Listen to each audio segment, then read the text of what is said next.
ത്രിയേക ദൈവത്തിൻ്റെ പരിശുദ്ധ നാമം വാഴ്ത്തപ്പെടട്ടെ. കർത്താവിൽ അനുഗ്രഹീതരെ, വിശുദ്ധ അപ്പോസ്തോലന്മാരെ പറ്റി ചിന്തിക്കുന്ന ഈ ശ്ലീഹ നോമ്പ് വേളയിൽ അപ്പോസ്തോലന്മാർ നിരക്ഷരരും നിർധനരും അഗണ്യകോടിയിൽ തള്ളപ്പെട്ടവരുമായ ഈ സാധാരണ മനുഷ്യർ എങ്ങനെയാണ് ലോകത്തെ കീഴ്മേൽ മറിയുന്ന അപാര ശക്തിയുള്ളവരായി മാറിയത് എന്ന് നമുക്കൊന്ന് ആലോചിക്കാം. 4 സുവിശേഷങ്ങൾ കഴിഞ്ഞാൽ പിന്നെ പ്രധാന ഭാഗം വരുന്നത് പൗലോസ്ലീഹായുടെ ലേഖനങ്ങളാണ്, റോമാലേഖനം. എന്നാൽ ആ റോമാലേഖനം മുതൽ തുടങ്ങുന്ന ലേഖന പരമ്പരകളെ സുവിശേഷത്തെയും തമ്മിൽ ബന്ധിപ്പിക്കുന്ന ഒരു പാലമാണ് ആക്ട്സ് ഓഫ് ദി എപ്പസൽസ് അല്ലെങ്കിൽ അപ്പോസ്തോല പ്രവൃത്തികൾ. അപ്പോസ്തോല പ്രവൃത്തികൾ എന്ന് പറഞ്ഞാൽ എന്താണ്? കർത്താവിൻ്റെ പുനരുദ്ധാന സ്വർഗാരോഹണങ്ങൾക്ക് ശേഷം പെന്തിക്കോസ്തിയിൽ ലഭിച്ച പരിശുദ്ധാത്മാവിൻ്റെ അപാരമായ കൃപയും ശക്തിയും മൂലം ശ്ലീഹന്മാർ എന്തൊക്കെ പ്രവർത്തിച്ചു അല്ലെങ്കിൽ എന്തൊക്കെ വേല ചെയ്തു എന്ന് വളരെ വിസ്താരമായിട്ട് അറിയിക്കുന്ന പുസ്തകമാണ്. വിശുദ്ധ ലൂക്കോസ് എഴുതിയ ഈ പുസ്തകം ലൂക്കോസിൻ്റെ സുവിശേഷത്തിൻ്റെ തന്നെ കണ്ടിന്യൂവേഷനായിട്ട് വരുന്നതാണെന്നാണ് ഈ പുസ്തകത്തിൻ്റെ ആമുഖത്തിൽ പറയുന്നത്. ഈ അപ്പോസ്തോല പ്രവൃത്തികൾ അല്ലെങ്കിൽ ആക്ട്സ് ഓഫ് ദി അപ്പോസ്റ്റൽസ് ഏതാണ്ട് AD 30 മുതൽ 60 കാലഘട്ടം വരെയുള്ള ഏതാണ്ട് 30 വർഷത്തെ ശ്ലീഹന്മാരുടെ പ്രവർത്തനങ്ങളെ സവിസ്തരം വർണ്ണിക്കുകയാണ്. അവരെങ്ങനെയാണ് ആരംഭിക്കുന്നത്? പെന്തിക്കോസ്തി പെരുന്നാളിൽ അവർക്ക് ലഭിച്ച പരിശുദ്ധാത്മാവിൻ്റെ അദൃശ്യവും അപാരവുമായ കൃപ ഏറ്റുവാങ്ങി അവർ പോവുകയാണ്. അവരതോടെ തന്നെ വലിയ ട്രാൻസ്ഫർമേഷനിലേക്കാണ് പോകുന്നത്. ഞാൻ മുമ്പ് സൂചിപ്പിച്ചിട്ടുള്ളതുപോലെ വളരെ സമൂഹത്തിൻ്റെ ഏറ്റവും താഴേക്കിടയിൽ കിടന്ന ആരാലും ഒരിക്കലും ഒന്ന് പരിഗണിക്കപ്പെടുവാൻ കഴിയാതിരുന്ന ഈ മനുഷ്യർ അപാര ശക്തിയുള്ളവരായി മാറിയത് പരിശുദ്ധാത്മാവിൻ്റെ കൃപയാലാണ്.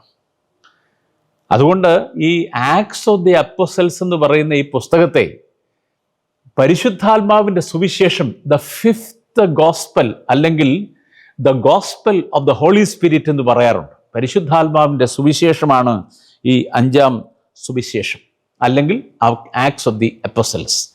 ഇവിടെ നമ്മൾ പ്രത്യേകം കാണേണ്ട ഒരു കാര്യം, ഈ അപ്പോസ്തോലന്മാർ പ്രവർത്തിക്കുമ്പോൾ അവർ പല മേഖലകളിൽ പല സ്ഥലങ്ങളിൽ അവരെ ഏൽപ്പിച്ച ആ ശുശ്രൂഷാധർമ്മം, ആ പ്രേക്ഷിത വൃത്തി നിർവഹിക്കുകയാണ്.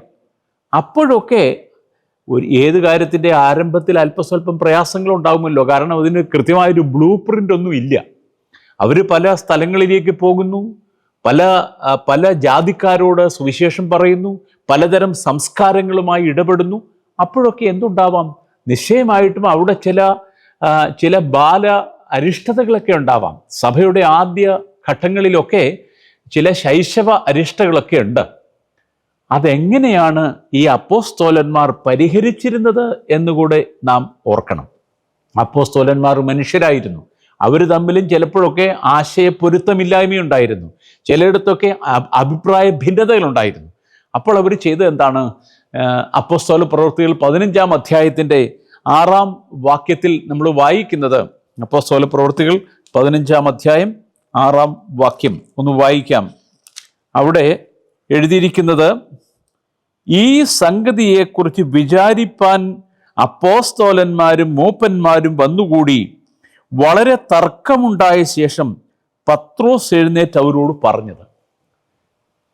അവിടുത്തെ ബാക്ക്ഗ്രൗണ്ട് ഇതാണ്, അവിടെ നടന്ന സംഭവം ഇതാണ്.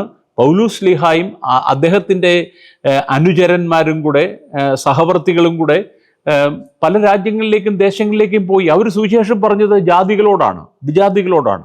അപ്പോൾ അവിടെ യഹൂദന്മാരുടെ ആ നിയമങ്ങളും ചട്ടങ്ങളും പാലിക്കാൻ സാധിക്കില്ല എന്ന് മനസ്സിലാക്കിയപ്പോൾ പരിച്ഛേദന ഇല്ലാതെ തന്നെ ഈ ജാതികളെ സഭയിലേക്ക് ചേർക്കണം എന്ന ഒരഭിപ്രായം ഉണ്ടായി. അത്തരത്തിൽ പൗലൂസും അദ്ദേഹത്തിൻ്റെ സഹകാരികളും മുന്നോട്ട് പോകുമ്പോഴാണ് ഈ ബർന്നബാസും പൗലൂസും ഒക്കെ യെരുശലേമിലേക്ക് തിരിച്ചു വരികയും അവിടെ അപ്പോസ്തോലന്മാരുടെ ഗണം ഒരുമിച്ചിരുന്ന് പ്രാർത്ഥിച്ച് ചിന്തിക്കുകയും ചെയ്തു. ഈ കാര്യം പറയാനാണ് ഞാൻ വന്നത്. സഭയിൽ ഒരു പ്രശ്നമുണ്ടായപ്പോൾ അപ്പോസ്തോലന്മാർ 4 ഭാഗത്തും പോയവർ ഭൂമിയുടെ 4 ഭാഗത്തേക്കും പോയവരെല്ലാം കൂടെ എന്ത് ചെയ്തു? ജെറുസലേമിൽ ഒരുമിച്ച് കൂടിയിരുന്ന് പ്രാർത്ഥിക്കുകയും അവരുടെ ആശയ ഭിന്നത അല്ലെങ്കിൽ അവരിൽ ഉടലെടുത്തിരുന്ന അന്നേരത്തെ പ്രശ്നം ചർച്ച ചെയ്ത് തീരുമാനിക്കുകയും ചെയ്തു. ഇത് സഭയുടെ പ്രവർത്തനത്തിന് വളരെ പ്രധാനപ്പെട്ട ഒരു കാര്യമാണ്. അപ്പോസ്തലന്മാരുടെ മാതൃക അല്ലെങ്കിൽ ശ്ലീഹാ നോമ്പിൽ നമ്മൾ അനുവർത്തിക്കേണ്ട ഏറ്റവും പ്രധാനപ്പെട്ട ഒരു മാതൃകയാണ്. എന്തെങ്കിലും ഒരു സ്പെല്ലിംഗ് മിസ്റ്റേക്ക് അല്ലെങ്കിൽ എന്തെങ്കിലും ഒരു പ്രശ്നം സഭയിൽ അല്ലെങ്കിൽ സമൂഹത്തിൽ ഉണ്ടാകുമ്പോൾ നമ്മളെല്ലാവരും കൂടെ ഒരുമിച്ച് കൂടി പ്രാർത്ഥിക്കുകയും ആ പ്രശ്നത്തെ കൂട്ടായി നേരിടുകയും ചെയ്യുക എന്നുള്ളതാണ്. The collegiality and synodality of the church. സഭയുടെ ആ പൊതു ഐക്യം അല്ലെങ്കിൽ പൊതുവായ കൂട്ടായ ചർച്ചകളും തീരുമാനങ്ങളും, അതാണ് യെരുശലേം സുനോദോസ് എന്ന് പറയുന്ന AD 50 യെരുശലേമിൽ കൂടിയ ഈ സുനോദോസിൽ നടക്കുന്നത്. അപ്പോസ്തലന്മാർ ഒരുമിച്ച് വന്നു, അവർ പ്രാർത്ഥിച്ചു, അവർ തർക്കിക്കുകയും ചെയ്തു. എന്നിട്ട് എന്ത് ചെയ്തു? അവർ ഒരു തീരുമാനത്തിലേക്ക് എത്തി. പ്രിയപ്പെട്ടവരെ, നമ്മൾ ജീവിക്കുന്ന സമൂഹത്തിൽ, നമ്മുടെ കുടുംബങ്ങളിൽ പോലും ചിലപ്പോഴൊക്കെ അങ്ങോട്ടും ഇങ്ങോട്ടും ആശയ സംഘട്ടനം ഉണ്ടായിരുന്നിരിക്കും. ഇപ്പോൾ എക്സും വൈയും കൂടെ താമസിക്കുമ്പോൾ രണ്ടുപേരും ഒരേ ആശയവും ആഗ്രഹവും ഉള്ളവരായിരിക്കണമെന്നില്ല.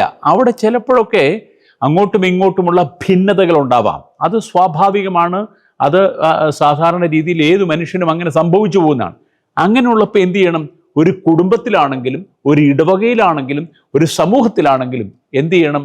ആ പ്രശ്നങ്ങളെ പരിഹരിക്കത്തക്കവണ്ണം എല്ലാവരും കൂടെ അവരുടെ തല, അവരുടെ മസ്തിഷ്കം ഒരുമിച്ച് കൊണ്ടുവയ്ക്കുക എന്നുള്ളതാണ്.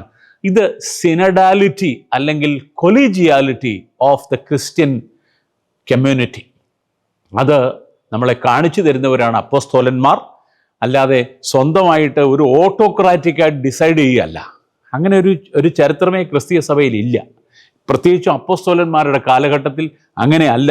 എല്ലാവരും കൂടെ ഒരുമിച്ച് കൂടിയാണ് ഒരു പ്രശ്നം ചർച്ച ചെയ്യുന്നതും അതിനൊരു പരിഹാരത്തിൽ എത്തുന്നതും. അതുകൊണ്ട് നമ്മുടെ കുടുംബങ്ങളിലാവട്ടെ ചിലപ്പോഴൊക്കെ സ്വരച്ചേർച്ചയില്ലായ്മ ഉണ്ടായാൽ, ചിലപ്പോഴൊക്കെ ആശയ ഭിന്നതയുണ്ടായാൽ, ചിലപ്പോഴൊക്കെ വഴിപിരിച്ചിലിൻ്റെ വക്കിൽ വരെ എത്തുമ്പോഴും അവിടെ കൂടിയാലോചനകൾ നടത്തുവാനും അവിടെ ശാശ്വതമായ പരിശുദ്ധാത്മാവിനാൽ നിയന്ത്രിതമായ നല്ല തീരുമാനങ്ങൾ എടുക്കുവാനും നമുക്ക് സാധിക്കട്ടെ. ഈ അപ്പോസ്തലന്മാരുടെ മാതൃക, ആദിമ സഭയിൽ അവർ നടത്തിയ പ്രവർത്തനങ്ങൾ ഈ രീതിയിലുള്ളതായിരുന്നു എന്നുള്ളത് ഈ ശ്ലീഹാ നോമ്പ് ദിവസങ്ങളിൽ നമ്മെ ചിന്തിപ്പിക്കുവാൻ ഇടയാകട്ടെ എന്ന് പ്രാർത്ഥിച്ചുകൊണ്ട് ഇന്നത്തെ വാക്കുകൾ അവസാനിപ്പിക്കുന്നു. ദൈവം അനുഗ്രഹിക്കട്ടെ.